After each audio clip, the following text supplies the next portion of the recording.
প্রতি ১০ জন স্মোকারের মধ্যে ৩ জনের মধ্যে মেন্টাল হেলথ ইস্যু পাওয়া যায়। ডিমেনশিয়া বা স্মৃতিশক্তি যে লোপ পাওয়ার যে রোগটা, সেটার রিস্ক কিন্তু বহুগুণে বেড়ে যায়। ভাবছেন যে আপনার জন্মগত বয়স হয়তোবা ২৫, কিন্তু আপনার সিগারেট স্মোকিং এর কারণে আপনার বয়স হয়ে যাচ্ছে ৩৫। মেয়েরা সিগারেট খেলে এত সমস্যাটা কোথায় বলেন তো? বিগত কয়েকদিন যাবৎ সোশ্যাল মিডিয়াতে একটা বিষয় নিয়ে খুব আলোড়ন হচ্ছে যে সিগারেট খাওয়া নিয়ে কিছু ইনসিডেন্ট হয়েছে আনফরচুনেট। সেটার ভিতরে আমি যাব না। সেখানে কে সঠিক কে ভুল সেটা অন্য বিষয়। তো বিষয়টা কি দেখেন, সিগারেট খেলে তো মনে করেন আপনার হচ্ছে ক্যান্সার হয়, সিগারেট খেলে হচ্ছে হার্টের সমস্যা হয়, স্ট্রোক হয়। এগুলো আমরা সবাই জানি। কিন্তু কিছু সাইড ইফেক্ট আছে সিগারেটের, যেগুলা নিয়ে আমরা হচ্ছে কথা বলি না সাধারণত। তো সেগুলো নিয়ে আজকে আমি কথা বলবো। ১ম আমি বলব যে কোন জিনিসগুলো বা যে কোন খারাপ ইফেক্ট গুলা বোথ ছেলে এবং মেয়ে তাদের হয়, এবং তারপর আমি লাস্টে বলব যে আলাদা করে সিগারেট খেলে মেয়েদের উপরে কি বিশেষ কোনো প্রভাব পড়ে কিনা।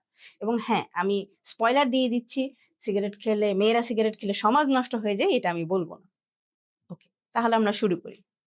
১ম যে সাইড ইফেক্টটা, যেটা নিয়ে কোনো সিগারেটের প্যাকেটে বা হচ্ছে কোনো আ সামাজিক মাধ্যমে যেটা নিয়ে কথা হয় না সিগারেট খাওয়ার কারণে, ১ম যে প্রবলেমটা হয় সেটা হচ্ছে সেক্সুয়াল ডিসফাংশন হয়। বোথ মেল অ্যান্ড ফিমেল এ। ছেলেদের ক্ষেত্রে কি হয় স্মোকিং এর কারণে? ইরেকটাইল ডিসফাংশন হয়। অর্থাৎ কিনা একটা ছেলে ইম্পোটেন্ট হয়ে যেতে পারে। অর্থাৎ কিনা তার যে পুরুষাঙ্গ সেটার যে উত্থোলন বা ইরেকশন সেটার ক্ষমতা সে হারিয়ে ফেলে। এবং এটা কিন্তু ৫০, ৬০, ৭০ বছর বয়সে হয় না। এটা আমরা অ্যারাউন্ড 40 ইয়ার্স এর পেশেন্টের ক্ষেত্রে কিন্তু এটা পাই। তো এটা একটা অবশ্যই বড় কনসার্ন, তাই না? এটা শুধুমাত্র যে মেইলে হয় তা না। ফিমেলেও কিন্তু সেক্সুয়াল ডিসফাংশনটা হয়। কিরকম করে হয়?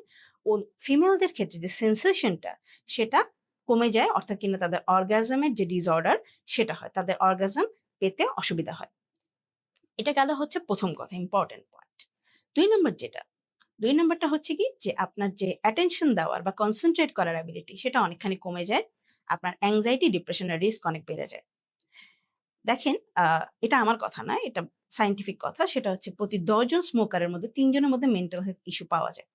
আবার যারা মেন্টাল হেলথ ইস্যুতে ভুগে তারা আবার সিগারেট বেশি খায়। যাই হোক, তো বিষয়টা হচ্ছে যে এই যে আপনার ব্রেইন, যেটা হচ্ছে যে আপনার এখনকার যুগে তো মনে করেন শারীরিক যে পরিশ্রম, সেটার তুলনায় ব্রেইনের যে পরিশ্রম সেটার মূল্য বেশি।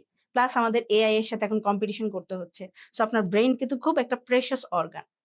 এই প্রেশাস অর্গান আস্তে, আস্তে শ্রিঙ্ক করে যাচ্ছে এবং আস্তে, আস্তে ওর ক্যাপাসিটি কমে যাচ্ছে যখন আপনি রেগুলার সিগারেট খান। আপনি হয়তো বলবেন যে সিগারেট খেলে আমার স্ট্রেস কমে, আমার একটু ভালো লাগে, তাহলে আমি কাজ করতে পারি। ভাই, এটা হচ্ছে জাস্ট অল্প সময়ের জন্য। লং টার্ম এ কিন্তু আস্তে, আস্তে এটা আপনার ব্রেইনকে নষ্ট করে দিচ্ছে এবং আপনার যে পারফরম্যান্স, কগনিটিভ পারফরম্যান্স সেটা কিন্তু আস্তে, আস্তে লোয়ার হয়ে যাচ্ছে। এটা গেল ১ নাম্বার কথা। ২ নাম্বার হচ্ছে যে আপনার ডিমেনশিয়া বা স্মৃতিশক্তি যে লোপ পাওয়ার যে রোগটা, সেটার রিস্ক কিন্তু বহুগুণে বেড়ে যাচ্ছে। প্লাস আপনার অ্যাংজাইটি, ডিপ্রেশন হওয়ার রিস্ক যেটা আমি বললাম সেটাও কিন্তু হচ্ছে। তারপর যদি বলি, মনে করেন যদি অ্যাস্থেটিক কিছু কথাই বলি। ধরেন আপনার হচ্ছে ভালো কথা, এটা কিন্তু মেয়ে ছেলে ২ জনের ক্ষেত্রে হয়। তারপরে যেটা হয়, চুল পড়ে যায়। এটাও মেয়ে ছেলে ২ জনের ক্ষেত্রে হয়। চোখ অন্ধ হয়ে যাওয়ার সম্ভাবনা থাকে। এটাও মেয়ে এবং ছেলে ২ জনের ক্ষেত্রে হয়। তারপর আর কি হতে পারে? আপনার যেটা হতে পারে সেটা হলো যে আপনার ফার্টিলিটি তে যে প্রবলেম হয়, এটা কিন্তু শুধুমাত্র মেয়েদের ক্ষেত্রে হয় না। এই স্মোকিং এর কারণে ছেলেদেরও কিন্তু স্পার্মের কোয়ালিটি খারাপ হয় এবং এটার কারণে কিন্তু ছেলেরা একজন পুরুষ হিসেবে সে বাবা হওয়ার যে ক্ষমতা সেটা হারিয়ে ফেলতে পারে। শুধুমাত্র স্মোকিং এর কারণে।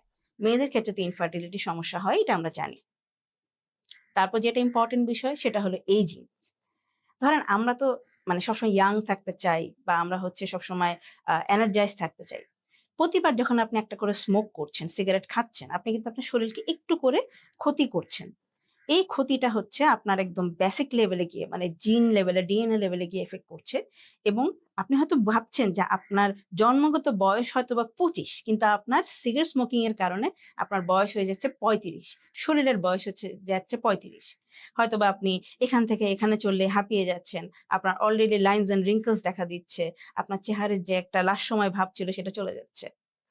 এই সবকিছু কিন্তু হতে পারে স্মোকিং এর কারণে। এগুলো নিয়ে কিন্তু আমরা কথা বলি না। এবং এটা বোথ মেল অ্যান্ড ফিমেল ২ জনের ক্ষেত্রে হয়। এখন আলাদা করে যদি আমি বলি, ফিমেলদের ক্ষেত্রে স্মোকিং কি খুব খারাপ কিছু কিনা? বিষয়টা হচ্ছে গবেষণায় দেখা গিয়েছে, ধরেন একটা ছেলে ৫ টা সিগারেট খেলো, আর একটা মেয়ে ৫ টা সিগারেট খেলো।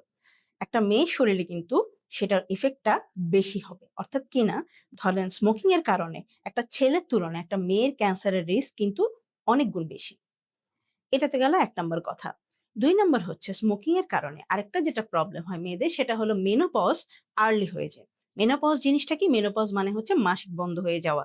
যেটা ধরেন অ্যারাউন্ড 45 ইয়ার্স এ বা 47 ইয়ার্স এ হয়। মাসিক বন্ধ হয়ে গেলে সমস্যা কি? শুধু যে বাচ্চা হওয়ার সমস্যা সেটা না। মাসিক বন্ধ হয়ে গেলে যেটা হবে আপনার যে হরমোনগুলো ইস্ট্রোজেন এটা কমে যাবে।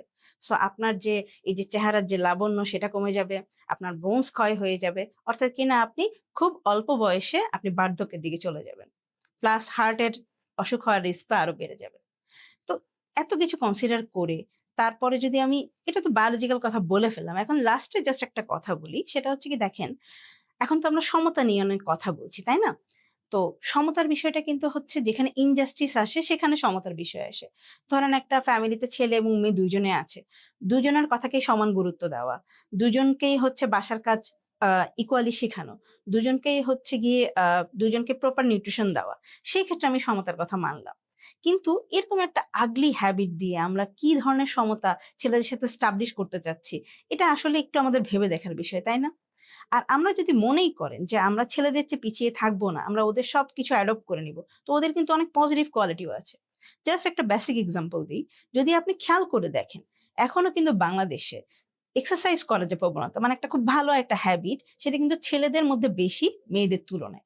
আমরা এটা নিয়ে কথা বলি না কেন যে মেয়েদের জন্য হচ্ছে আরো আ এক্সারসাইজের ফ্যাসিলিটি বাড়ানো, ওদের জন্য সুইটেবল জিম তৈরি করা, ওদের জন্য হচ্ছে হাঁটার এনভায়রনমেন্ট সিকিউরিটি আ ইনশিওর করা। সেগুলো নিয়ে আমরা কথা বললে মনে হয় আমরা আরো প্রপার ওয়েতে ওমেন এম্পাওয়ারমেন্ট টা করতে পারব।